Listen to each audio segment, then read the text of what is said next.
સો hi friends, તો ગુજરાતમાં medical, dental, આયુર્વેદિક અને હોમિયોપેથિકમાં જે પણ ભાઈઓ અને બહેનો ફી રિફંડ મેળવવા માટે લાયકાત ધરાવતા હોય તો એના રાઉન્ડ 1 માટેની પ્રોસેસ છે તે ચાલુ કરી દેવામાં આવી છે. મેડિકલ કમિટીની ઓફિશિયલ વેબસાઇટમાં આવ્યા પછી મેડિકલ અને ડેન્ટલ માટેના પેજમાં તમે આવશો. પેજમાં આવ્યા પછી અહીંયા તમને બે પ્રકારની રિફંડ જોવા મળશે. એક તમારી ટ્યુશન ફી રિફંડ હશે અને બીજું તમારી સિક્યોરિટી ડિપોઝિટ જે તમે 10,000 રૂપિયા ભર્યા છે એ તમારે લેવાના થશે. એટલે બંને રિફંડ છે, એના માટે તમે લાયકાત ધરાવતા હોય તો બંને રિફંડ તમે લઈ શકો છો. ઉપર પહેલાં તમને ટ્યુશન ફી રિફંડ છે એની પીડીએફ જોવા મળશે અને નીચે તમને સિક્યોરિટી ડિપોઝિટ પીડીએફ છે એ જોવા મળશે. જે વિદ્યાર્થીઓને ટ્યુશન ફી રિફંડ લેવાની થતી હોય એ વિદ્યાર્થીઓને 20/1/2026 સુધીમાં ઓનલાઈન પ્રોસેસ કરવાની રહેશે અને સિક્યોરિટી ડિપોઝિટ પરત લેવા માટે પણ તમારે 20/1/2026 સુધી પ્રોસેસ છે તે કરવાની રહેશે.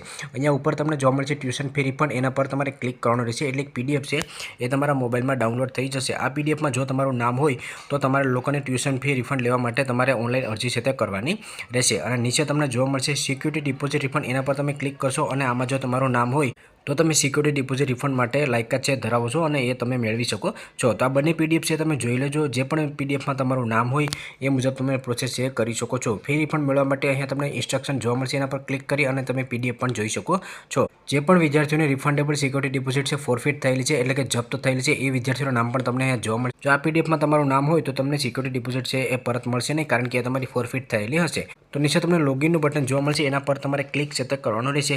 ત્યાર પછી કેન્ડિડેટ રિફંડ લોગિન જોવા મળશે, એના પર તમારે ક્લિક છે તે કરવાનું રહેશે. હવે રિફંડ લેવા માટે પહેલાં તમારો યુઝર આઈડી નાખશો, ત્યાર પછી તમારો 40 ડિજિટનો પિન નાખશો. એકેડેમિક યરમાંથી તમે 2025-26 સિલેક્ટ કરશો, કોર્સમાંથી તમે યુજી સિલેક્ટ કરશો અને કેપ્ચા છે નાખી અને ત્યાર પછી તમારે સેન્ડ ઓટીપી છે એના પર તમારે ક્લિક છે તે કરવાનું રહેશે. ત્યાર પછી તમારા મોબાઈલમાં ઓટીપી જશે. ઓટીપી આપ્યા પછી તમારું લોગિન છે થઈ જશે. લોગિન થયા પછી ઉપર અહીંયા તમને ફી રિફંડ જોવા મળશે, એના પર તમારે ક્લિક કરવાનું રહેશે. એના પર ક્લિક કર્યા પછી ફીસ ડિટેલ એન્ટ્રી જોવા મળશે, એના પર તમારે ક્લિક છે તે કરવાનું રહેશે. ઉપર અહીંયા કેન્ડિડેટનું નામ અને મોબાઈલ નંબર જોવા મળશે. નીચે એક યુનિક આઈડી જોવા મળશે અને રિફંડેબલ ડિપોઝિટ અમાઉન્ટ 10,000 રૂપિયા છે જોવા મળશે.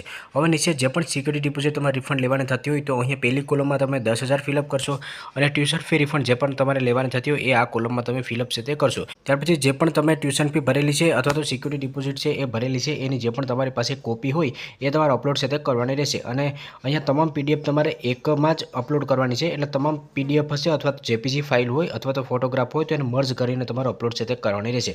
એટલે જે પણ તમારી સિક્યુરિટી ડિપોઝિટ તમારે રિફંડ લેવાની થતી હોય તો એ પીડીએફ અને ટ્યુશન ફી રિફંડ લેવાની થતી હોય તો એ પીડીએફ તમારે મર્જ એટલે કે એક સાથે કમ્બાઈન કરીને અપલોડ છે તે કરવાની રહેશે. જો તમારી સિક્યુરિટી ડિપોઝિટ છે એ રિફંડ લેવાની ના થતી હોય અને ટ્યુશન ફી છે એ તમે 2-3 વખત અલગ અલગ ભરેલી હોય તો પણ તમારે કમ્બાઈન કરીને એ મર્જ કરીને પીડીએફ છે તે અપલોડ કરવાની રહેશે. ત્યાર પછી જે પણ બેંકમાં તમે રિફંડ લેવા માંગતા હોય તો એ બેંકનું નામ ફિલઅપ કરશો, ત્યાર પછી બેંકનો અકાઉન્ટ નંબર નાખશો, ત્યાર પછી MICR નંબર નાખશો. આ MICR નંબર છે એ તમારી બેંકની જે પાસબુક હશે એમાં લખેલો છે એ તમે નાખી દેશો. ત્યાર પછી IFSC કોડ નાખશો અને અકાઉન્ટનું હોલ્ડર નેમ છે તે નાખશો.